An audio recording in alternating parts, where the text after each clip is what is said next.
Go this way. Now it's going to show that on the stream. With the two girls, the little one gravitates towards my wife. But my older one,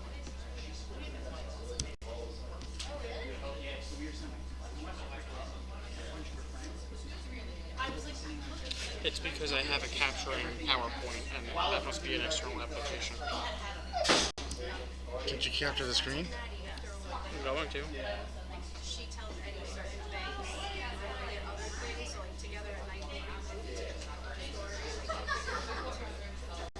Where's monitor capture? Display capture. Okay.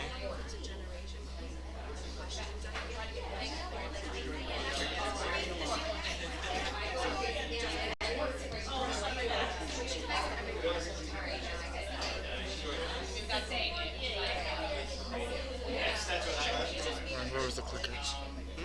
Where was the clicker? so the microphone is not.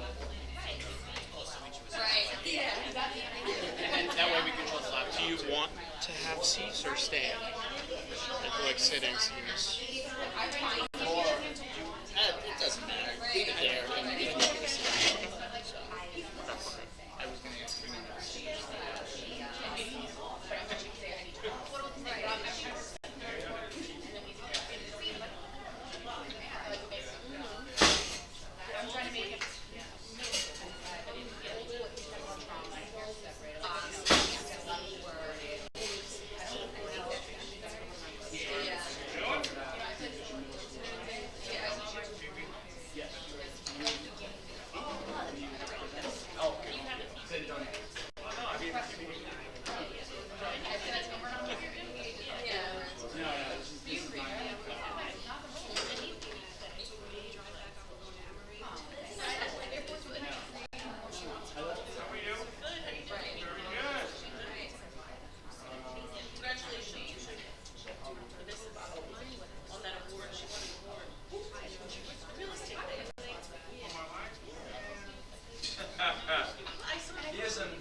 Do you guys want to start off the meeting first, because we are live, and the microphone is ready to go.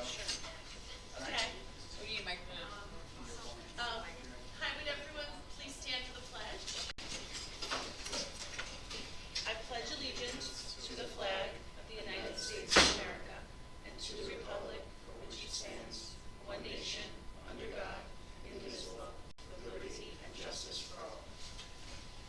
Hi, everybody. Thank you for coming to our January SEPTA meeting. We appreciate everyone coming and everyone on the live stream. We're excited for tonight's topic. I just wanted to start with a few things. We wanted to thank everyone who supported our popcorn and Tammy's Sweets winter fundraisers. Thank you so much to everyone. We had fun dressing up as elves and delivering the goodies to everyone. We also wanted to let everyone know our February fundraiser is going to be Raise Craze for Random Acts of Kindness Month. So more information coming out about that.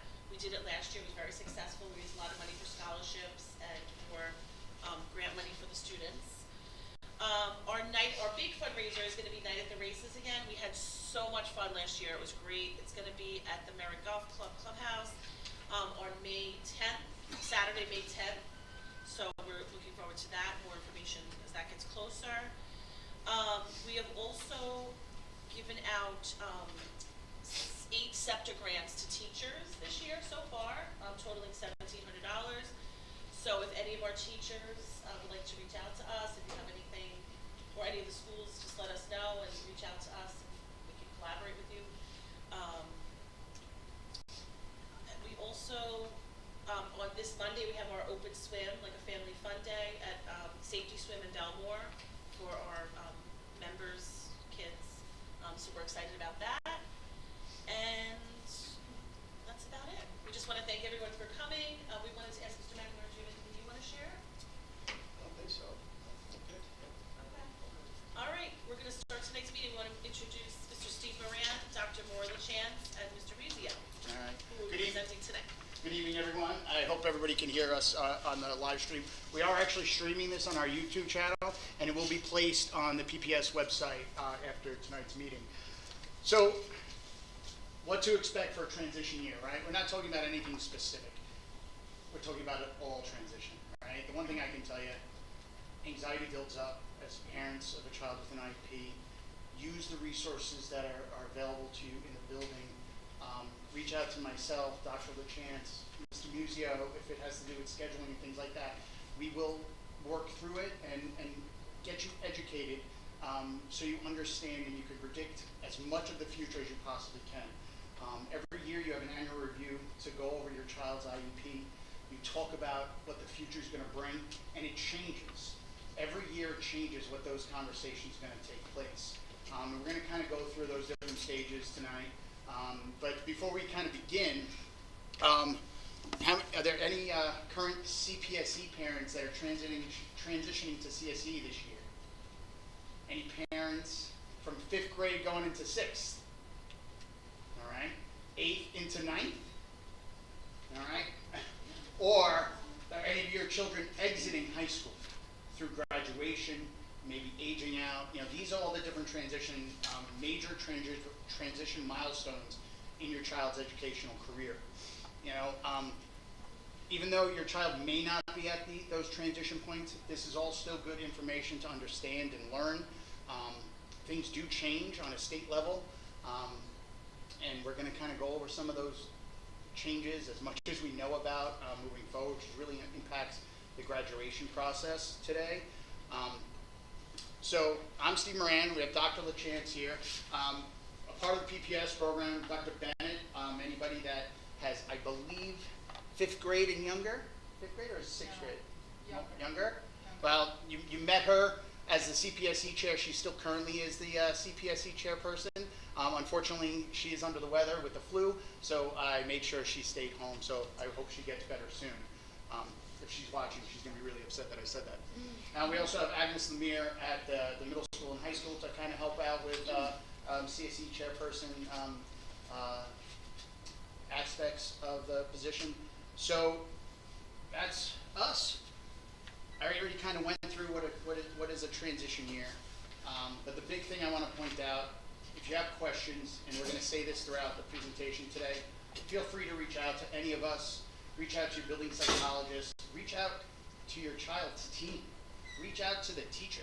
You and the teacher know your children the best, and they are the best resources you can actually find when it comes to the education. So at this point, we're going to kind of go over CPSE and the differences between CPSE and CSE and what to expect with those transitions, just in case some people online are watching, so they can get an understanding of what to expect when they're coming into kindergarten. I'm going to have Dr. LaChance. Sure. Yes, I noticed not a lot of people transitioning from CPSE to CSE, but generally speaking, for those at home, it's if your child is turning 5 on or before December 1st, then they will be eligible for the CSE process. They'll be eligible for kindergarten, and what's going to happen is you're going to have a meeting before that, obviously, just like you do annual reviews every year. And what we do to prepare as well is we do visits. So someone from Wanto will go visit your child if they're in a program already. If they're not in a program, we're going to touch base with the SIA teacher. We're going to hear how they're doing to understand where their present levels is, where their needs are, And then you're going to have another meeting, which is your CPSE to CSE transition meeting. So at this meeting, obviously we're going to hear from, usually we get reports from related service providers, SEA teachers, again, to hear how they've been doing, what their needs are, and how to plan for the future. If there's any extra evaluations, sometimes we realize we need additional testing. Obviously, you'll get consent for that, and we do additional testing, and then we go through that process. Then at the meeting, what happens at the meeting is, they're going to have a representative from your CPSE. If it's a program, there's going to be a representative there. We're going to discuss, just like we do at every annual review. We talk about the programs, the services, their needs, and make recommendations for the following year.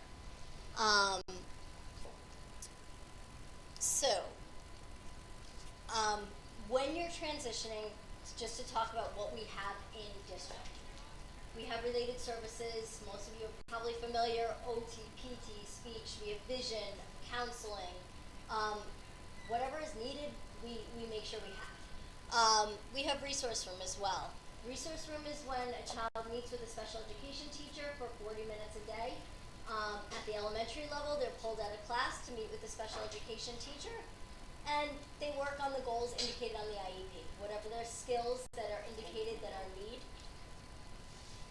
What did I do here? There we go. I hit the bottom button. Sorry about that. Went too far. I'll leave it down. So that's resource room. But resource room is really just to work on skills that are identified. It could be executive functioning, it could be writing, it could be reading, it could be math. And a resource room teacher is a special education teacher that meets with the students once a day. We also have an integrated co-teaching, where there's two teachers, a gen ed teacher and a special education teacher. They co-teach together. You'll see them team teaching. They're both up at the front of the room. Sometimes one teach, one observe. Sometimes they're doing small group. It's really fluid and it changes, and depending on what classroom you're in, depending on what lesson is, you'll see a different kind of ICT model. We also have special classes, and I'll go through them, and they're in different buildings. So we have our special classes at Forest Lake, which are 12 1-1s, so they're capped at 12 students with one teacher and one aide. We have at Mandalay, we have our 611 and 812 classes, where they're capped at either 6 students or 8 students. That's the first number. And then the second number is the aide, and the second number is teacher, third one is the aide. So students who need our most support are in the special classes at Mandalay. A little less support would be Forest Lake. At Forest Lake, these are just some of the administrators in each building. Forest Lake, we have Mr. Tom Burke, he's the principal there, and Miss Emily Bogart is the psychologist. You can reach out to any of these people at any time. Everybody is so wonderful about getting back to parents, and they're eager to help you. So if you need anything, please reach out. Mandalay is Miss Psichio. Miss Melganos is a school psychologist. She's on leave there, but she's actually going to be back pretty soon. And then at Wanta L is where our ICT programs are. Right now in district, so all of our ICT in elementary from K through 5 will be there. Dr. Randy Bonagora, Ms. Rachel Iannuzzi, she is here, the assistant principal. And then we have 2 psychologists at Wanta Elementary, Dr. Purcell and Ms. Curcio. So they are there, and they're always willing to answer any questions that you have. There's a lot of ways that we try to prepare students for transitions. So when students are coming from CPSE to CSE, the buildings do a lot of different things to get children just warmed up to the building. At Forest Lake, there's the book fair, there's the meeting the staff, they have meet the kindergarten staff, PTA. Even encourage you to just take your kids to the playground. Just get them used to just the grounds. This is where your new school is. And again, reach out, because a lot of our staff is really happy to make stories for your kids and things of that nature, so that that transition goes really smoothly. Mandalay, they have a building tour. We have a meet the kindergarten teachers, meeting the support staff, children in the special classes. We had our own orientation as well for those students, and the support staff was there, the OT, PTs.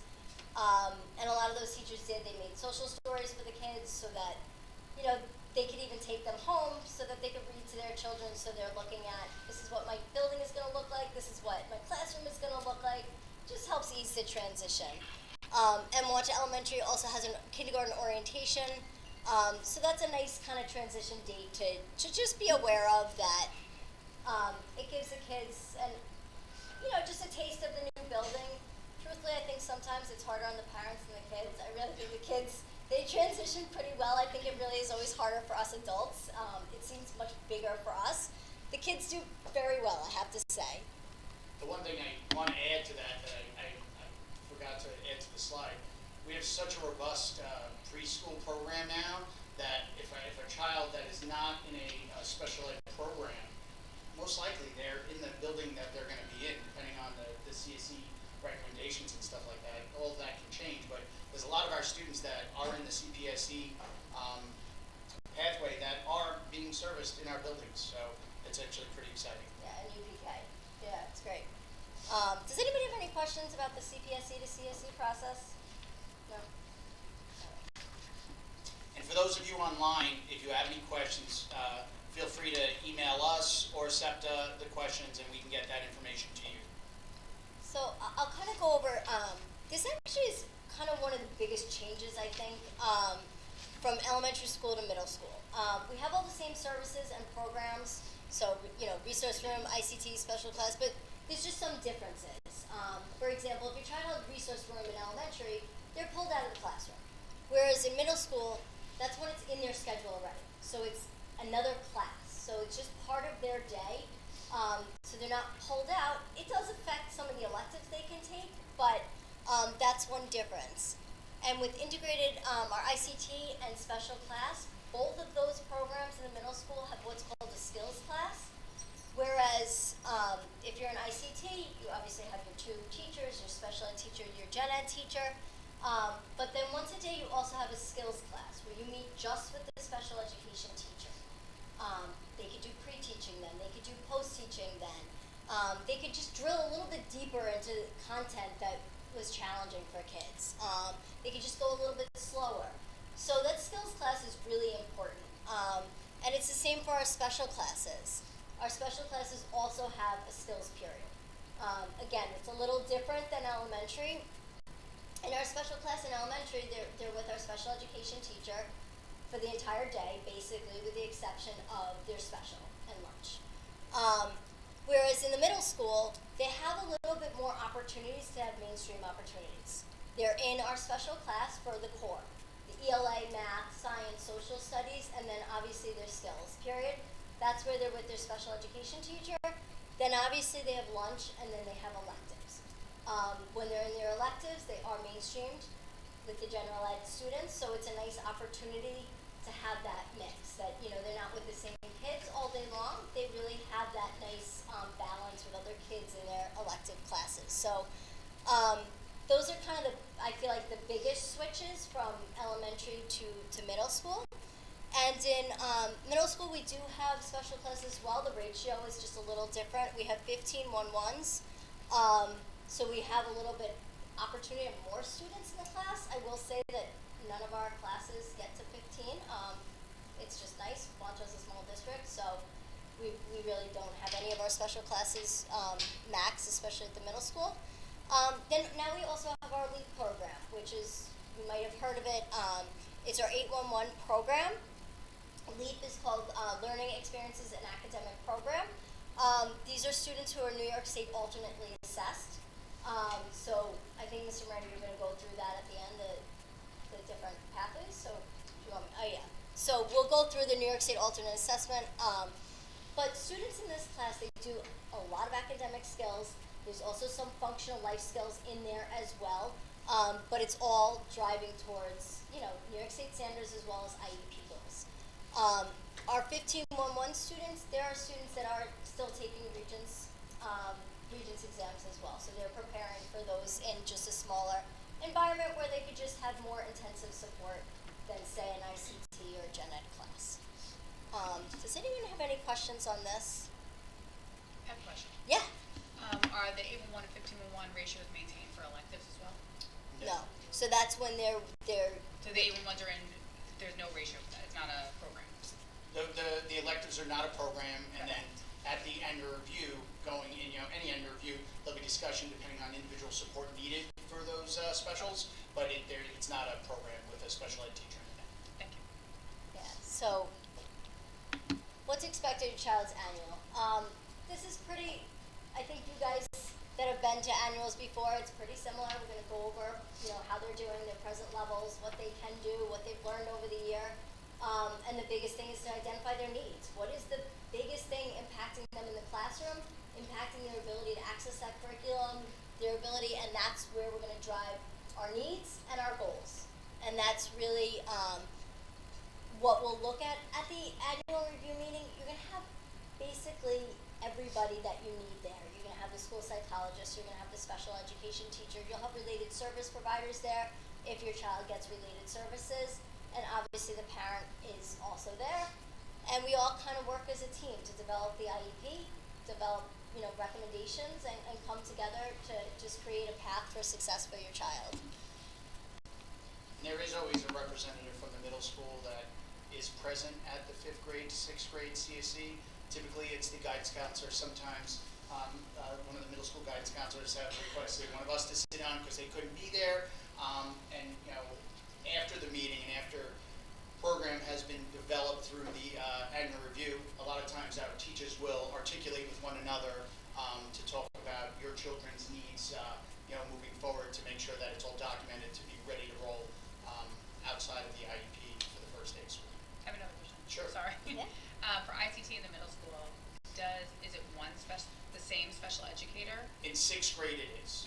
In So like they sixth may have a grade. different ELA teacher, a different math teacher for the same They special will, educator? yeah. So it's the same special education teacher for the 5 periods, the 4 cores, ELA, social studies, science, and math, and the skills class.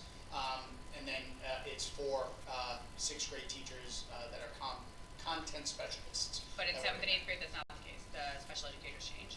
Yes, so in 7th and 8th grade, it's we broke it up where it's 2 special education teachers.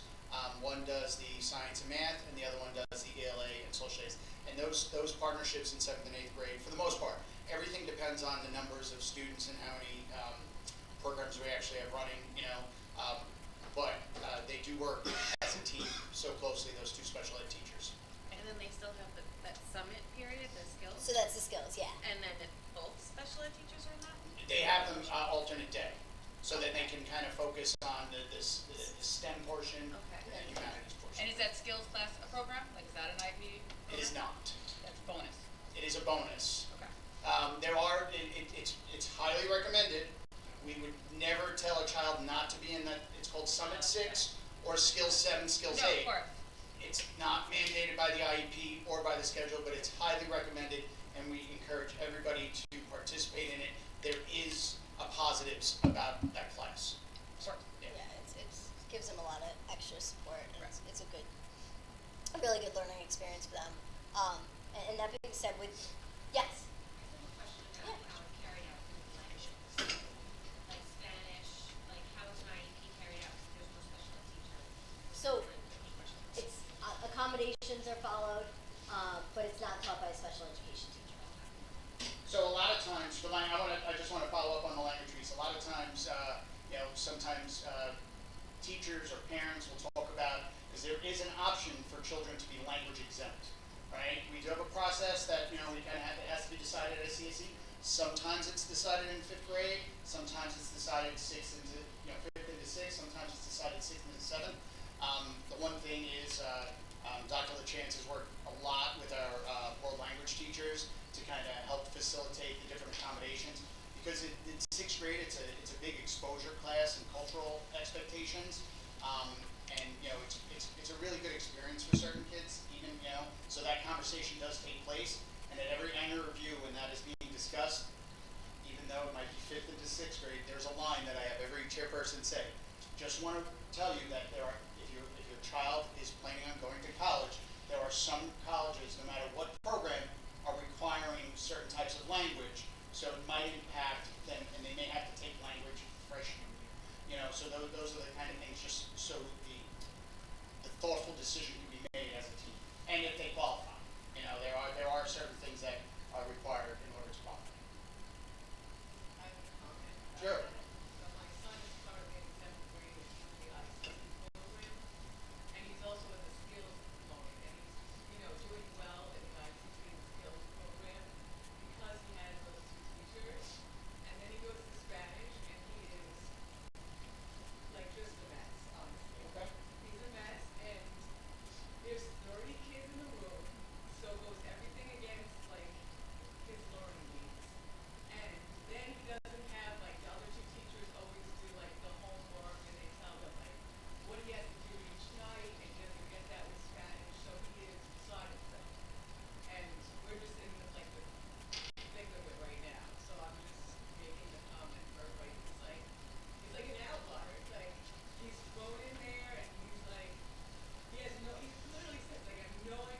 there's other components to learning than just the main content specialty, but let's kind of get to the root of what's going on. You know, that's really what it comes down to, and just have a conversation.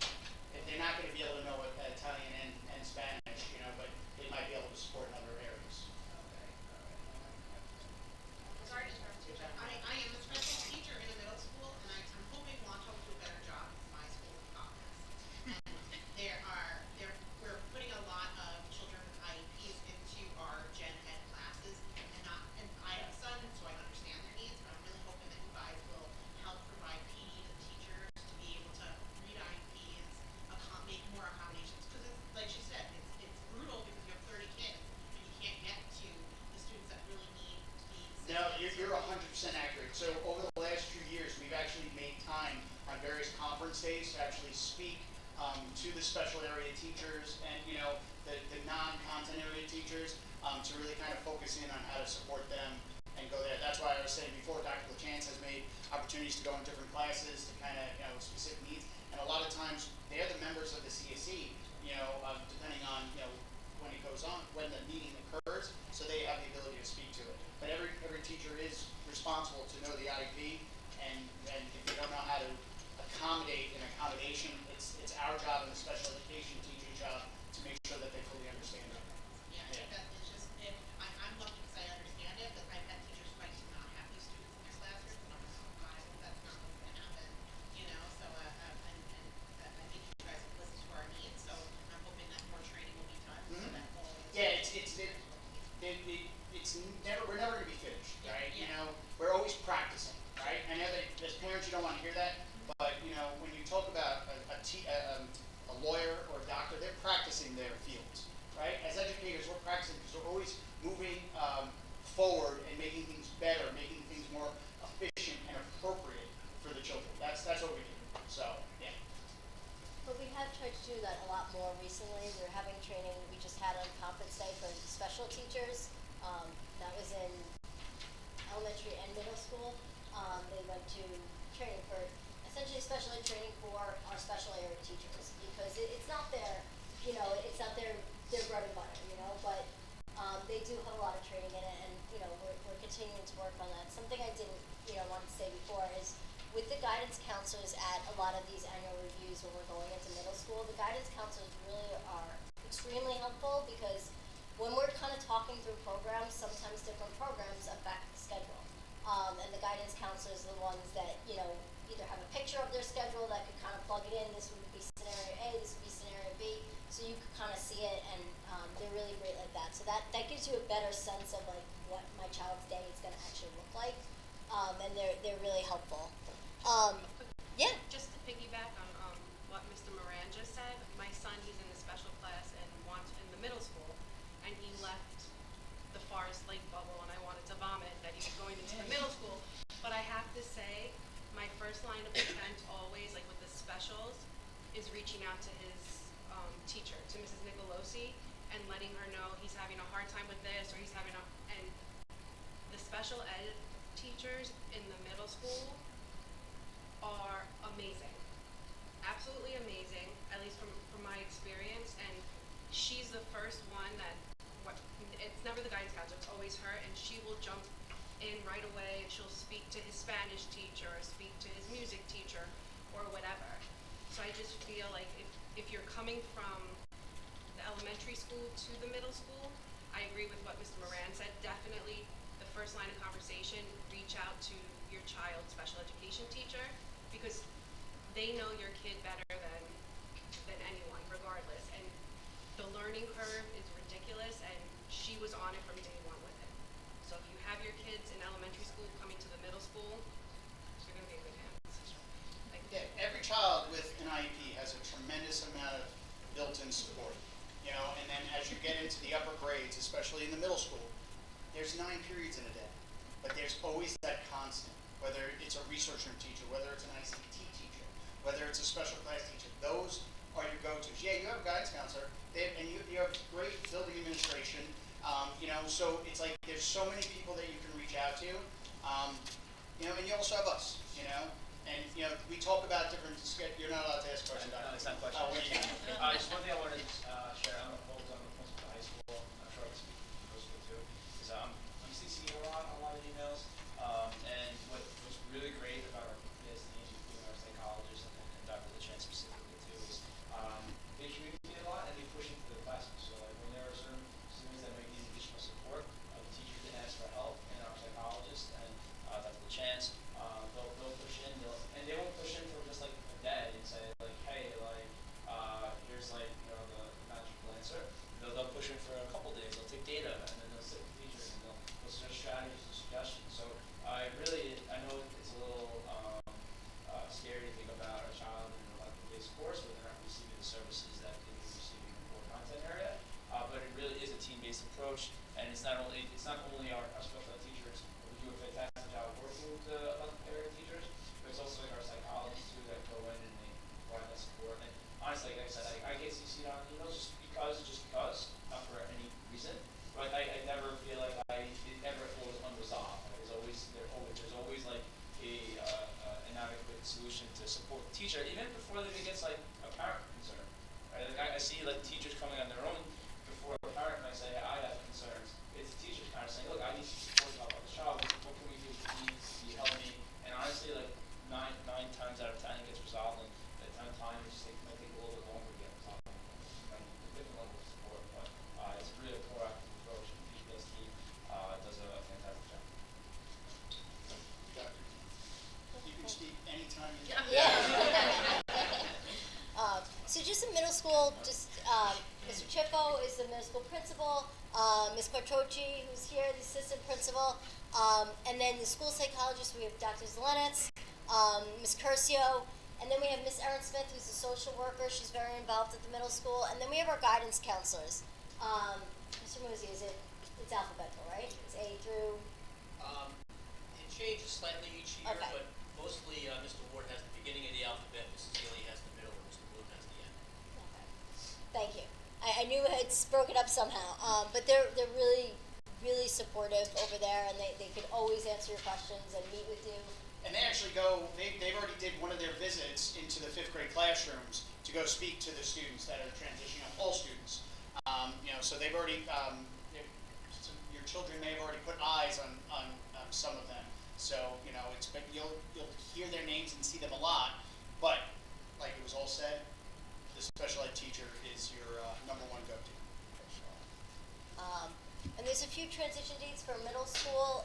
We're going to have the Rising 6th grade meeting. It's almost like an orientation for families, similar to the high school curriculum night. There's an incoming 6th grade visit. Those dates are coming.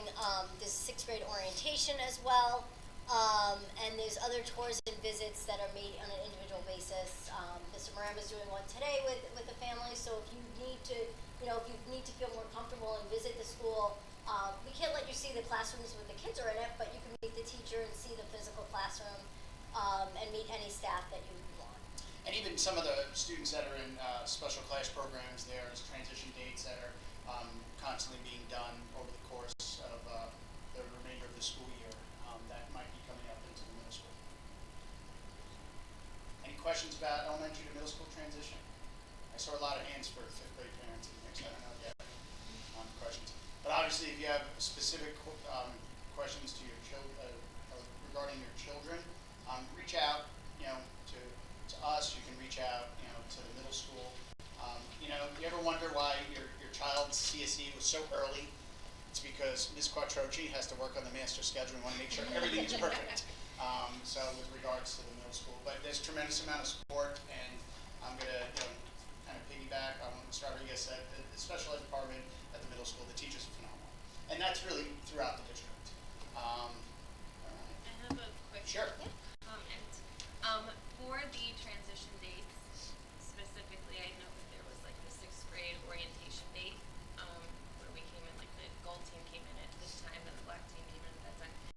One thing that I feel like would have been very helpful is that if any of the program kids have an option to come to the separate time, because we had a lot of IEP kids who were so overstimulated and we were trying to show them lockers or classrooms, and it was like you couldn't even walk down the hallway, and I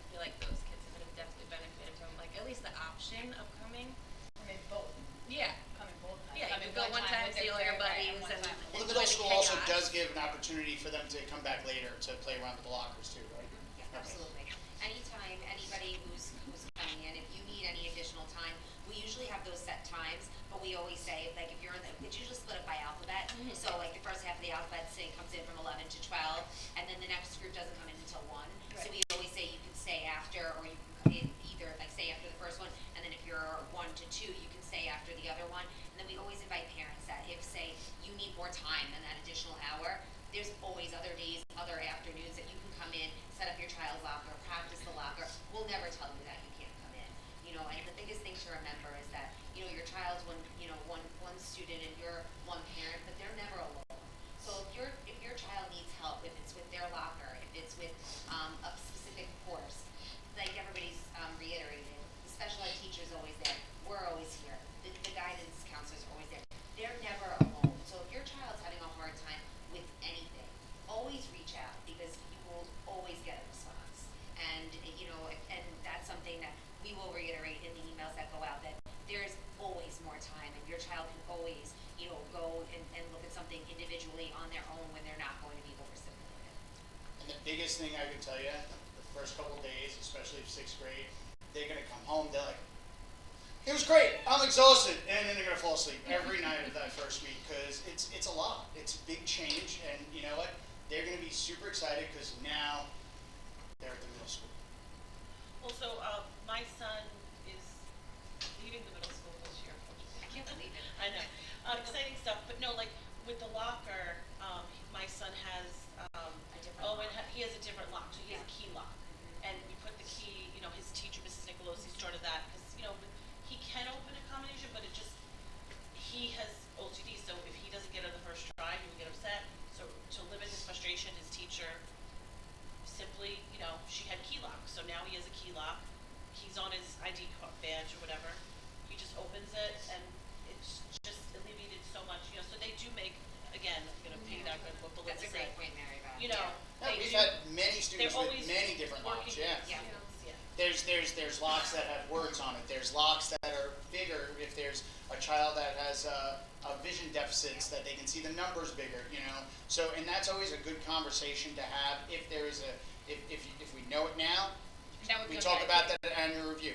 It could be, but it should be discussed, but it doesn't have to be. It can be accommodating regardless. But the biggest thing is, some are on the IP, but the biggest thing is, maybe you don't even realize that there might be an issue with the lock because when was the last time they had to do a combination lock? We try to work through it. We try to see if we can do it in a typical fashion. If we can't, we create alternatives. We make accommodations, and that is not a problem. So, all right. So transition to the middle school and high school. All the similar programs. The one big change is that our students that are in our special classes that would be taking the alternate assessment, it is called the ACE program, Academic and Career Exploration. It's in its first year this year. Go out and vote for the budget. I'm putting in a life skills lab for the high school in the budget, so make sure to vote yes. Is it too early to do that, plug? Never too early to play. But you know, so it's you know, related service, research room, integrated co-teaching, special classes that are region tracked. They're there. They exist. There are kids, even at the middle school, we didn't really talk about it. There are kids that might have a learning disability in math. So you know what? They're in the special class program for math, but they're in ICT for the other 3 subjects. There are options out there. And we kind of look at what the needs are of those children and do what's best for them in order for them to achieve. We kind of take a look at that. Don't hit the bottom button. Yeah, exactly. So it's a big transition because it's high school. It's a lesser transition because the middle school kids are in the high school all the time. You know, they're connected. They might even have classes at the high school. So it's that anxiety is not there except for the word high school. And I think Dr. LaChance said it earlier. Parents are much more anxious than their children. And then the same issues. The PPS department, the guidance department, they're phenomenal at the high school. They will pick your children up, not physically, but they will support them when they see something happening and advocate for them very strongly. The Region's Intensive Support Program, we're working on it, all right? But we call it the RISP. These are children that are in a 15-1 classroom that are working towards Region's today a Regents diploma. They are taking the curriculum. There's a maximum of 15 students in that class, but the goal at the end of a Regents level course is to take that Regents and to gain the credits for the Regents exam. We're going to talk about that in a slide or two about that, but that's that purpose of that program. And the one thing that happened, we did go content area for our special education teachers because it supports both the ICT program and the special class, meaning that a teacher would teach Global 9. They might teach, for example, might teach 2 ICT classes in Global 9 and a RISC Global 9. And then they would have they would also be in a support class. But, so there are support classes available for children in high school, skills classes. So that's the difference. Is that similarly set up to the special class? Like, would the same 8 kids be together for science, for math? Yes, if they require those classes, yeah. So if a child on their IEP, if they were all recommended for special classes, they would be in those different content area courses, and then they would also have a support class as well attached to that to work on IEP goals, pre-teaching, post-teaching, and things like that, which is still not on the IEP. Yes. And for kids in the ICT program at the high school level, is there a period set up like summit similar to that? Yes. Yes. Yep. There's also skills for, for ICT as well as ninth grades every other day, 10th and 11th, it's every day. Any questions on the programs at the high school? All right. So, I have a question. yes. Why does the ratio change for the 8 class from an 8-1-2 in middle school to a 12-1 in high school? Well, we're not even close to either one of those numbers right now. I was just curious why the change.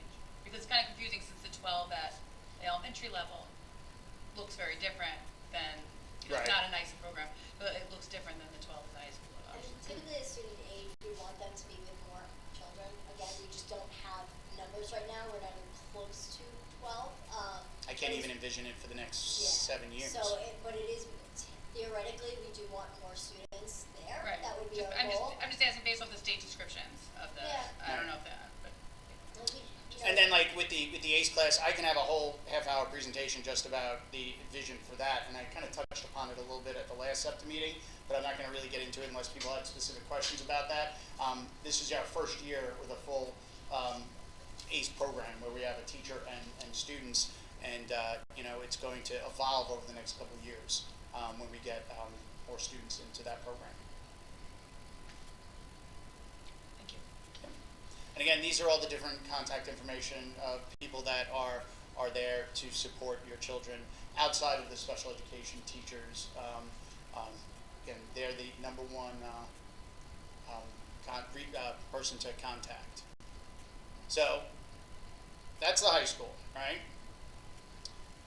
Hopefully, if you're transitioning to 9th grade, you went to the parent orientation last week. What's that? Or streamed it. There's going to be a freshman orientation in August. The date's to be determined. Keep a lookout for that information, where similar to like the middle school orientation, where the kids get to come in, they meet with the building administration and kind of go over different things, stuff like that. All right? And that's for all children. And then obviously, if your child needs additional support, we can always work something out with that, even over the summer. So this is the biggest transition for your children, all right? I'm going to talk a little bit about the post-high school transitions, where Mr. Musio in a few moments is going to talk about if your child is college-bound. There's so many opportunities for children. Oh, I only got 113. Oh, no, seconds. All right. So right now, currently today, we have 3 diplomas: a Regents diploma, advanced Regents diploma, and a local diploma. Local diploma is a safety net for children with IEPs and 504s. So that right now the state, there's already been, recommendations sent to the state ed department on changing various ways that children can receive these different types of diplomas, but it's not formalized yet, so I don't want to speak to that. So there will be an update on this once they decide. Currently, there's exiting credentials, which is the CDOS, the Career Development Occupational Study Commencement Credential, and the Skills Achievement Commencement Credential. The Skills Achievement those are students that are ultimately assessed. The ultimately assessed students are typically in our ACE program, and they do not sit for regencies. They work on their IEP goals, they work on their levels of academic needs, whether it be in mathematics, reading, functional academics is where they're working at. And then a lot of times with these two different credentials, there's a rubric that needs to be followed with various vocational trainings and that sort of things. If your children are in one of those two spots, we'll have a conversation. You'll have a conversation about it every annual review. The one thing, and I printed these out to kind of visualize it. In 8th grade, you get the parent questionnaire for transition. It may not look like this. We have multiple versions of this, depending on, well, the student one is different, depending on the student's ability and needs. But these assessments are very important every year, and it kind of gives an idea of what your student like, what your children like, what their strengths are, what you think their weaknesses are, because all this information has to be tracked through the CSE, and there has to be discussion about it. So we know and we can prepare you and your child for when they transition post-high school. And post-high school looks very different for everybody. You get right now, if you get a local diploma or a Regents diploma, your child, and they get all the credits, they will be graduating high school. If your child hits 22, they will be exiting high school. Those are the regulations right now. When your child leaves high school, you will get an exit summary. That 12th grade IEP is the last IEP you're going to have. You will have a meeting, you will talk about all the different strengths and needs in a different type of document. Keep all that information, right? Because it's important. You never know. The PPS office does get phone calls probably monthly for people to track down their own IEPs, and we don't always have them from 20 years ago. 20 years ago. I just got a call and I'm So, like, well, look. yeah, we do keep records, but for that long, we don't always have that kind of information. So that's very important to keep your children's document. All the documents, everybody should have a file of flex, right? Isn't that what it is? With everything that's in there, just in case you need to go back things. There are parents that actually had to find something from 7 years ago, a report to help with something. I'm looking at you. Oh yeah. No, not you. So, but there are things. So you want to keep stuff. PPS keeps the files, but we don't keep it forever. But we're getting better. We're going electronic soon, so a lot of the stuff will be available. But you want to keep all that stuff. All right. IEP doesn't exist on the outside world. Okay. If your child has a disability and needs different supports, these are still records that they had supports when they were younger. But you want to keep that information, and the evaluations are probably the most important thing, other than the IEP. All right. So you want to keep that kind of information. So there's so many different supports. If your child is not college bound, there's so many different ways to go through things. We had somebody come speak. What was that? 3 years ago? Parent came. Dottie, right? What was that her name? Daniel. So there's so many different supports, and we'll talk about that. That'll be a conversation at every annual review to see which direction your children are going in. If the transition assessments and the ability are pointing towards college, and that's the choice that the child wants to make, that's what we kind of focus on, right? We kind of prepare them for things. Mr. Muzio is going to talk a little about different supports for children with disabilities, with adults when they're going to college. There's different programs that he has examples of. If your child has cognitive delays, there's OPWDE. Get involved in it early if you think your child is eligible. And then the one thing that is the biggest thing that people forget, Access VR, right? It's not for everybody.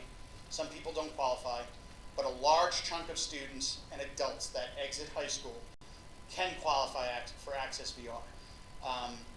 Basically what they can do when your child exits, you can go and you can have your child evaluated for what type of vocational skills they have, right? And then they can provide support. I've had students in the past that Access VR has paid for adult BOCES services so they can get a certification later on if they chose not to go to BOCES during high school. I've had Access VR provide job coaching depending on what's going on, what their needs are for a certain period of time. Access VR can support in college various things, and it's all individualized depending on the person's needs. So a lot of these things are discussed at meetings. We also do send out letters to juniors and seniors about the availability of the Access VR counselor, so that you can start working on that now and make an appointment with them to meet with them and kind of go over options as a family. Before you move on to post high school, at what point would BOCES come in, like BOCES for high school? Like when does that? BOCES is for 11th and 12th graders, right? So a lot of times the guidance counselors push into classrooms in 10th grade, is it? Yeah, and they talk about the different opportunities for children. And there's different levels of BOCES too. So that there'll be conversations about what's going on, what their skills are, and then they have to get accepted into BOCES. An application, it's not automatic. An application has to be sent, and there has to be an acceptance into BOCES. So if that's 10th grade, Mr. Muzio, I'll see you next year so we can start that conversation. Are Well, there he's in 7th grade. So. any BOCES programs for kids at like the ACES level? Yes, yes. There are depending and that's more of an individual conversation, but there are different types of programs. There are BOCES skills programs, right? But it's really kind of what options are there? What we can kind of take a look at. But there is an opportunity for kids to explore that moving forward. Does everybody have any questions about any of this post high school supports? I have a question. Sure. Not supports really, but for kids who are ultimately assessed, when does Wantua graduate? I know some districts do their 22nd birthday, some do the end of their 22nd birthday year. What's Wantua's? It's going to be their 22nd birthday. So the day before The their day- 22nd yep, birthday is that? Yep. So, luckily, we don't have anybody for 3 years. That's going to impact it because the students that are turning 22 are happening in the summertime. So, but that's the direction we're taking. Thank you. All right. But so the thing is, so the state sent a memo out. I'm going to kind of piggyback on what Ms. Matthews said. The state put a memo out changing the understanding of what IDEA meant, right? So children that are ultimately assessed that aren't able to take Regents exams, that aren't going to be graduating high school with a traditional local or Regents diploma, it's stated that they can stay till they're 22. So my recommendation for any parent that has a children in that situation, depending on the direction your child's going to go in, you want to explore all the opportunities available to your children because you don't want to miss out on an opportunity. If you have if you had an opportunity when they turn 21 or 20 even, I know high school is going to be nice and neat, but if depending on if they're going into a certain type of program, let's have a conversation and weigh the pros and cons because the program might not be available in 6 months when they turn 22. Those are the kind of things that have to be considered about. Public school, it's nice and pretty. I know it's supposed to be. That's what it is. It's all packaged neatly. The adult world, it does get messy. And I have these conversations with these parents a lot because it's very different than public school. So, but these are the kind of conversations that you need to have, and that's why transition starts going from 8th into 9th grade for all students, so they can express their wants and needs, their strengths and weaknesses. Listen, I didn't know math hated me when I was younger, but math hated me. That's why I didn't become a math teacher, right? So, but those are the kind of things that you have a conversation with, and those are the conversations you have with your children over the kitchen table too, no matter how old they are. Oh, see, we already did that slide. Any other questions? And now, Mr. Muzio, thank you so much. As the Director of Guidance, he came here to kind of really focus on preparing students with disabilities that are going to head towards the college route. Good evening, everyone. I know it's getting late, and so I'm going to be brief. A lot of my slides are going to be just a synopsis of what I'll talk about much more in depth on Tuesday, January 28th, the second part of our four-part evening series on college admissions here in our high school auditorium. But, you know, as I was listening to Dr. LaChance and Mr. Moran, I couldn't help but just sense the tremendous support that our kids have.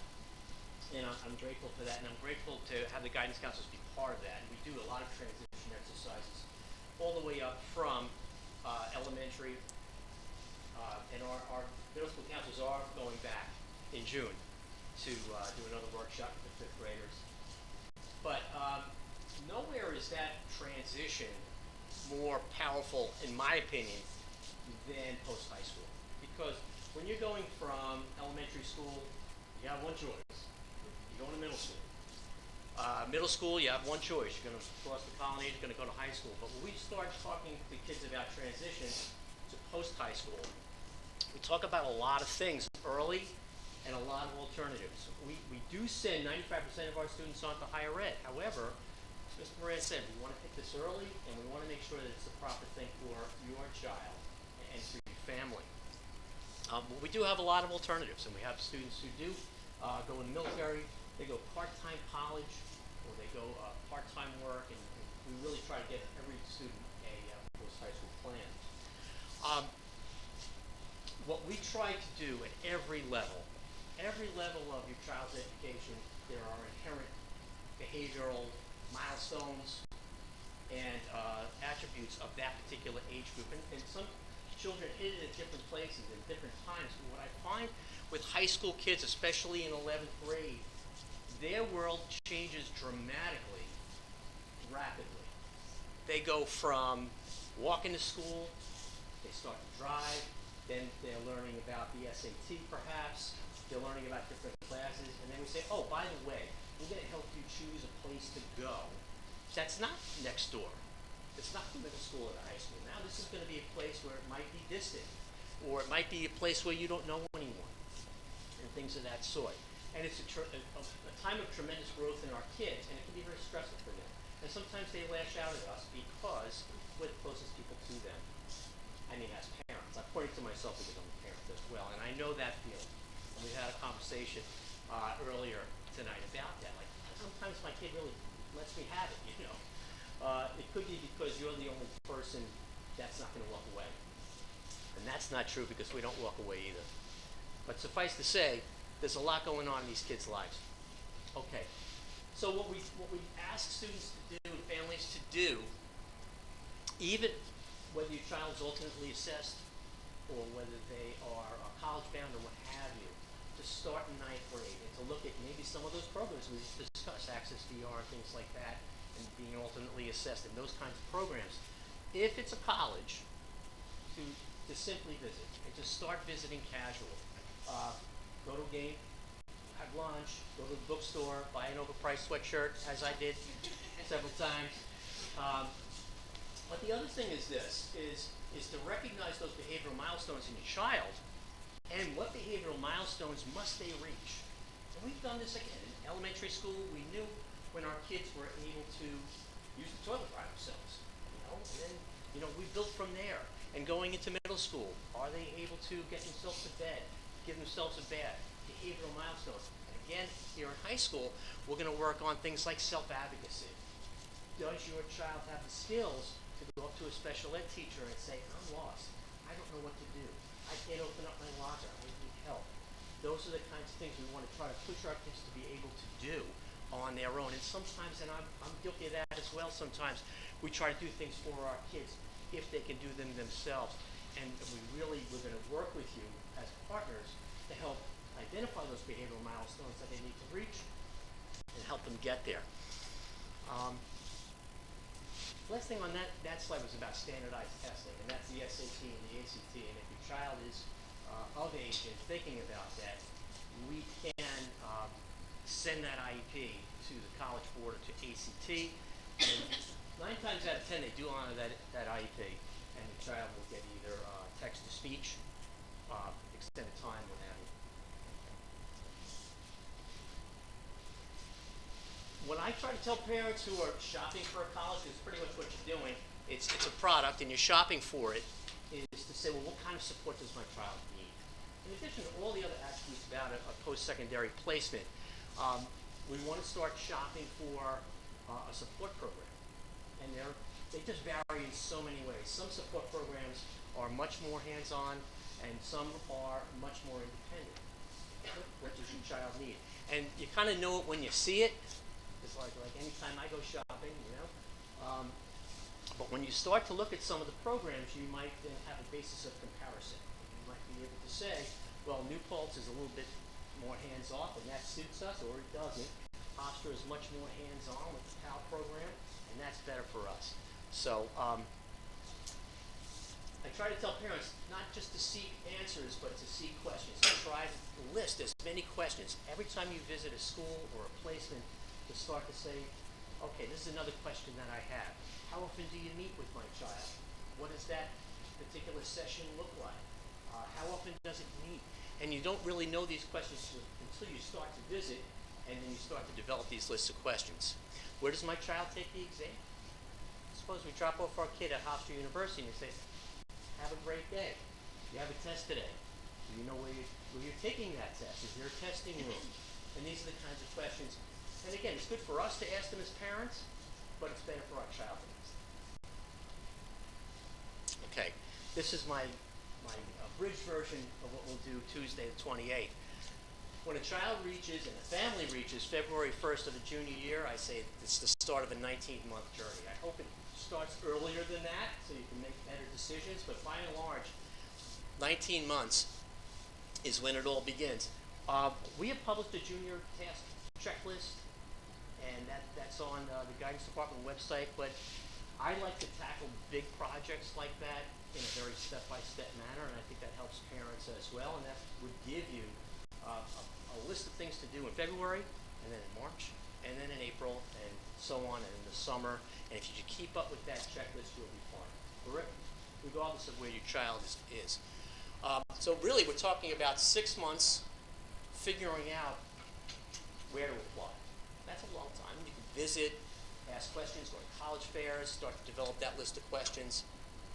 Basically, you have 3 months to apply. And we help in both of those stages. We have a Common App workshop in the summer. It's hard for me to see any of the counselors because they always have a student in their office working on Common App, working on something like this. Following that 3-month period, you have about 6 months, which is where I am right now. My son's a senior in high school, where we're checking the portals, we're checking emails, we're continuing to visit, we're starting to apply for scholarships, and then we're deciding where we want to deposit. And then once they deposit on May 1st, you basically have 4 months to transition. And I'll go back to a previous slide of understanding our kids. We try to understand ourselves as well. It's a hard transition for us. It's a very hard transition for a parent, and so we try to do this early. And those last 4 months, I'm sure you'll hit Target, places like that if you're sending your child away to school. But it's something where we go through this as a family. Okay, I did list some support. So this slide presentation will be online. Parents can click on. I picked 5 different programs, 4 of which are local, 1 of which is upstate in New Paltz. And just to give you a basis of comparison, if you were to click on one of these, you would see the homepage of their support program. So again, it could be the PAL program at Hofstra, which I find to be very supportive. It has a lot of elements to it.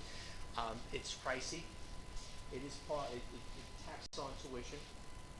And you'll find some of these will be included in tuition, and there'll be no additional cost, but some of them will be an additional tuition, as is the PAL program. I find Nassau Community College to be an amazing place for a public community college. They are tremendously supportive.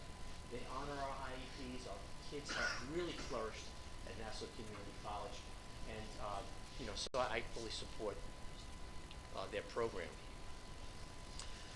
So my advice tonight is start slow, get started. I wouldn't ask your child over the kitchen table, what do you want to do for the rest of your life? They will run to the bathroom, but to start slow and to start visiting some places and having conversations in a very casual way. And don't wait for that 19-month junior year. The paradox, as I always say, we're not just looking for answers, we're looking for questions. We're trying to write down those questions. And I would use that model every stage. To come to an annual review and to think about the questions you might ask at that annual review, or think about the questions you might ask at that transition exercise. Follow our timeline and by all means take a breath. You're going to be fine. Your child's going to be fine. And if you have confidence, they're going to have confidence, no matter what stage in this process they are. And with that, I'll take your questions.